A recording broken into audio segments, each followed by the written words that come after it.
কেরালা আইছি বাইক চলা হয় না কেমন চারোদিকে মানে পাহাড়ের। হ্যালো গাইস, আজকে আমরা এইখানে কাজ করতেছি, ঢালাই দেবো। এখান থেকে বালি নিয়ে ওইখানে ঢালাই দেব, মানে এক তীরে দুই শিকার। তো এরকমই একটা দশা হয়েছে। আমরা এখানে কাজ করতে এসেছিলাম, মানে কাজ করতে এরকম একটা জায়গায় এসলাম, মানে দেখতে জায়গাটা এত সুন্দর কি বলবো আপনাদেরকে। মানে এই যে দেখাচ্ছি চারোদিকে মানে পাহাড়ের উপর, একদম উপরে আমরা আছি। আর এখন হচ্ছে গিয়ে আমরা এই যে এখান থেকে বালি নিয়ে যাব, বালি নিয়ে ওইখানে গিয়ে ঢালাই দিব।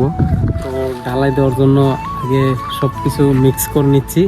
তো আলমগীর নিয়ে যাচ্ছে। আলমগীর, তো ওই রোদের মধ্যে কাজ করে ভালো লাগছে? বালা তো লাগতেছে, এইটা মজার গ্রাফিক দেখে মজা লাগতেছে। পাহাড়টাও বিরাট মজা, স্কুলটাও বিরাট বালা, কামের তো বালাই লাগতেছে। আচ্ছা, তুমি কতদিন ধরে কেরালায় আসছো? আমি 2.5 বছর হয়ে গেছি। 2.5 বছর হয়েছে। তখন কি বলতে হচ্ছে আমাদের দর্শক ভাইদেরকে, কেরালা আসা ভালো নাকি? কেরালা আসা তো ভালো, কাজ করলে পয়সা ভাই। কেরালা আইছি বাইক চলা হয় না কেমন হয়েছে বাইক?